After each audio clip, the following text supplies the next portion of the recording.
పీఠాపురం నియోజకవర్గ సమస్యలపై పూర్తి అవగాహనతో అభివృద్ధి లక్ష్యంగా అసెంబ్లీ స్థానానికి స్వతంత్ర అభ్యర్థిగా నామినేషన్ వేసినట్లు ఏడిది భాస్కర్ రావు తెలిపారు. ఈ సందర్భంగా ఆయన మాట్లాడుతూ తాను స్థానికుడిని కాబట్టి నాకు ఓటు వేసి అత్యధిక మెజారిటీతో గెలిపిస్తారని ఆశిస్తున్నానని తెలిపారు.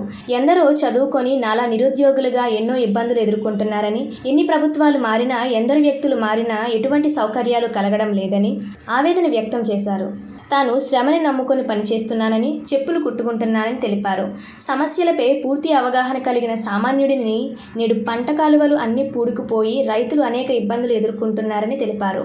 మత్స్యకారులు ఎన్నో ఇబ్బందులు ఎదుర్కొంటున్నారని, ఉప్పాడ సముద్రం కోతకు గురైన అభాగ్యులకు అండగా ఉంటానని చెప్పారు. చేనేత కార్మికుల సమస్యలపై పోరాడి వారికి మగ్గాలు, వసతులు కల్పిస్తాను, అన్ని వృత్తి కార్మికులకు అండగా ఉంటాను అని తెలియజేశారు.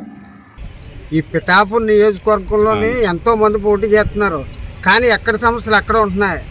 ఇక్కడ చదువుకున్న వాళ్ళు ఉన్నారు, జ్ఞానులు ఉన్నారు. అలాంటప్పుడు ఈ సమస్యల మీద మాకు అవగాహన ఉంది, ప్రతి సమస్య మీద అవగాహన ఉంది. అలాంటప్పుడు మేమైతే వీళ్ళకంటే ఇంకా బెటర్గా ఉంటుంది. ఎందుకంటే ఇక్కడ ఏ సమస్యను సరే అనుభవించు, పిఠాపురంలో ఉన్న సమస్యలు అనుభవించు నేను ఒక్కడే. అలాగేదంటే మాకులంటే ఒక సాధారణమైన వాళ్ళు వెళ్ళారంటే మీకు అందరికీ ఫ్రీగా ఉంటుంది. నేను ప్రతిదీ కూడా మీకు అందుబాటులో ఉన్న మనిషిని, మంచి తగినట్టు ఉంటుంది. నాతో మీకు పని సింపుల్గా ఉంటాను. గెలిచినా నేను మామూలుగా ఉన్నా సరే మీ మనిషినే. నేను శ్రమను నమ్ముకున్న వాడిని, దేన్ని నమ్ముకోలేదు. మీరందరూ నా దృక్పథం కరెక్టు, ఇలాంటి వాడు ఉండాలని మీకు అనిపిస్తే ఒకసారి పేదను చూడండి. వాళ్ళ పోటీ ఇప్పుడున్న క్యాండిడేట్లో చూసుకుంటే నేను ఏమో సరిపోను, అది నాకు తెలుసు. కానీ ఏదంటే నా దృక్పథం పిఠాపురం 2,36,000 మంది ఎంతో ఇంచుమించు ఓట్లు ఉంటారు. నా దృక్పథం మీరు అందరూ ఒకసారి అర్థం చేసుకున్నారు అనుకో, మీరు ఏ నిర్ణయం తీసుకున్నా సరే నేను సంతోషిస్తాను.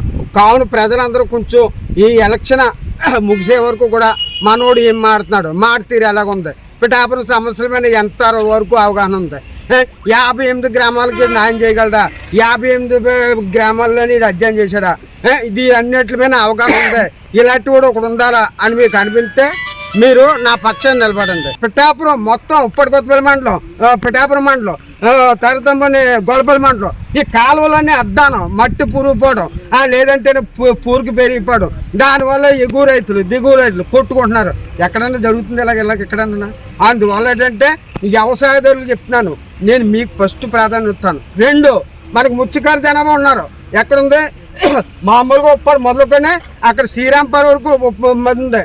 వాళ్ళు సముద్రం వారినే బతుకుతున్నారు, వాళ్ళు పుట్టబడ్డా కానించండి.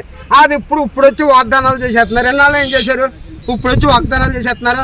నేను గెలిచానంటే అది ప్రభుత్వం దృష్టి తీసుకెళ్తాను. అలాంటి పార్లమెంట్ సభ్యులు మీ పార్లమెంట్ పెట్టండి సార్ అని చెప్తాను. నేను అది లెవెల్ చేస్తాను. దాంతోపాటు సముద్రం వాళ్ళకి ఇబ్బందులు ఏమున్నాయి ఆయన కనుక్కుంటాను. ఏ ప్రభుత్వం వస్తే ఆ ప్రభుత్వానికి ప్రజలకి అనుసంధానంగా ఉండి ఆ విధంగా సముద్రమైన ఆధారపడిన వాళ్ళు సముద్రం పరిష్కారం చేస్తాను. ఎమ్మెల్యే ఉండడంకో ఆ ఎమ్మెల్యే పరిధిలో అనేకమైన అవకాశాలు ఉంటాయి. ఆ అవకాశాలు ఏం చేయాలి, నిస్వార్థంగా సమాజంలో అన్ని వర్గాలకి ఎస్సీ ఏంటి, బీసీ ఏంటి, ఓసీ ఏంటి, ముస్లింలు ఏంటి, వాళ్ళందరికీ కూడా అవకాశం కల్పించాలా, ఫ్రీగా కల్పించాలా. డబ్బులు ఇచ్చుకోకుండా వాళ్ళకి అవకాశాలు పంచిపెట్టాలి. ఇచ్చుకున్నారని నేను ఎవరు అంటలేదు. అలాంటప్పుడు ఏదంటే సమాజం అంతా కూడా ఒక అధికారం అనే దాంట్లో భాగస్వామి కాగలుగుతుంది. ఒక్కలే అనుకోవడం కరెక్ట్ కాదు, మార్పు కోరాల.